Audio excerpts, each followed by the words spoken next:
नमस्कार दोस्तों। गुरु पूर्णिमा इस शब्द का हम लोग उच्चारण भी करते हैं और मनाते भी हैं। और ये गुरु पूर्णिमा जो है ये जुलाई के तीसरे सप्ताह में मनाई जाती है। इनका जो निर्धारण है वो हमेशा संवत के दृष्टिकोण से किया जाता है, लेकिन उस गुरु को भी याद कर ले जिसके नाम पे सारा कुछ चलता है, और वो है गुरु श्रीमान वेद व्यास जी। अब वेद व्यास उन्हीं की एक प्रकार से उनको याद करते हुए उन्हीं को श्रद्धा सुमन अर्पित करने के बहाने से हम लोग ये गुरु पूर्णिमा का पर्व मनाते हैं। और वेद व्यास के बारे में सभी बातें बड़ी विकट हैं, बहुत विकट हैं।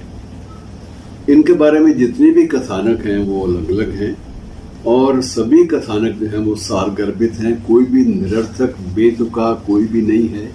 लेकिन ये मानकर चलिए कि ये इनका दूसरा नाम कृष्ण द्वैपायन भी था।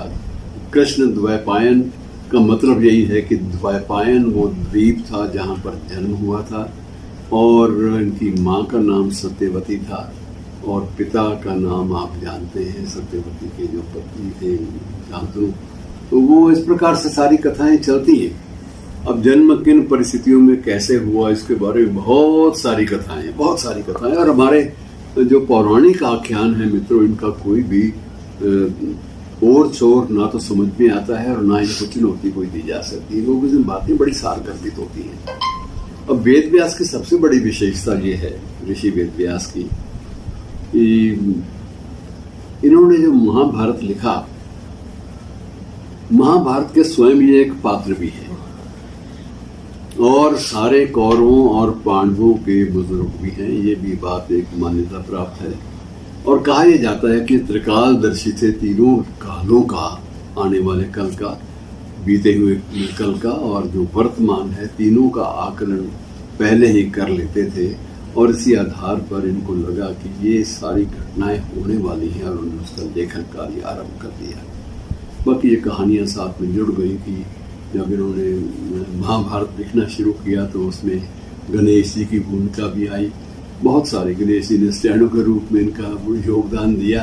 लेकिन ये सारी चीज़ें मित्रों मान कर चलना चाहिए कि ये हमारे जो पौराणिक जो आख्यान हैं, पौराणिक ग्रंथ हैं, जितने भी उदाहरण मिलते हैं सारे के सारे विचित्र मिलते हैं। और उससे एक बात तो साबित होती है कि हम लोगों की जो इमेजिनेटिव स्पिरिट है, काल्पनिक कल्पना शक्ति, वो भी बड़ी प्रखर है। और उसमें उसके आधार पर हम लोग जो सृजन करते हैं उसमें भी कुछ न कुछ ठोस आधार होता है। हम वैसे नहीं, हमारे ऋषि मुनि ने कुछ बातें हाँ की, ऐसा नहीं किया। हर बात का, हर चीज़ का एक सैद्धांतिक आधार है, उसका विवेचन जो है ढंग से किया गया है। और महाभारत की रचना के साथ साथ जब उनको लगा कि ये मैंने महाभारत की रचना की, और महाभारत की रचना अपने शिष्यों को एक एक करके सुनाई, 4 शिष्य थे, चारों को सुना दी, तो लगा कि ये बात आगे नहीं पहुंच पा रही, क्योंकि उन्हीं दिनों ये वेदों पर भी काम कर रहे थे। वेद एक ही सूत्र में पिरोए गए वेद थे, और वेदों पर जब ये काम करने लगे थे, नहीं लगा कि ये तो किसी के भी समझ में नहीं आएगा जिस रूप में मैं दे रहा हूँ। इन्होंने उसका भी विभाजन किया, 4 भागों में बांटा। ऋग्वेद यजुर्वेद को अलग किया, सामवेद को अलग किया, और इस तरह से ऋग्वेद को भी अलग किया। यजुर्वेद, ऋग्वेद, सामवेद और अथर्ववेद, चारों का अलग अलग विभाजन किया, ताकि कुछ बात पाठकों के या मनन करने वालों के पल्ले तो पड़ सके। और उसके बाद भी जब इनको लगा कि ये सारी संस्कृत निष्ठ भाषा में रची गई कृतियां हैं, तो उन्होंने इसको और कुछ कथाओं के माध्यम से, आदमी की क्रिएटिविटी देखिए उस ऋषि की, कथाओं के माध्यम से जन जन तक उन बातों को पहुंचाने के लिए पुराणों का सहारा लिया। 18 पुराण रच डाले, 4 वेदों का विभाजन किया, वर्गीकरण किया, 18 पुराण रच डाले, और एक महाभारत जैसे दुर्लभ ग्रंथ, जिसके बारे में ये कहा जाता है कि सृष्टि में जो कुछ है वो महाभारत में है, और जो महाभारत में नहीं है वो सृष्टि में है ही नहीं। ये बात मानी जाती है, इतना बड़ा ये ग्रंथ है, व्यापक। तो मित्रों, इस ऋषि को याद करना ये बड़ा आवश्यक हो जाता है। अब भी आप देखिए कि व्यास पूजा, जो भी गद्दी पर बैठ जाए प्रवचन के लिए भी उसको व्यास का नाम दे देते हैं, और उनकी स्मृति में व्यास पूजा जो है वो, उस गद्दी का नाम जो है वो व्यास पूजा रख दिया जाता है।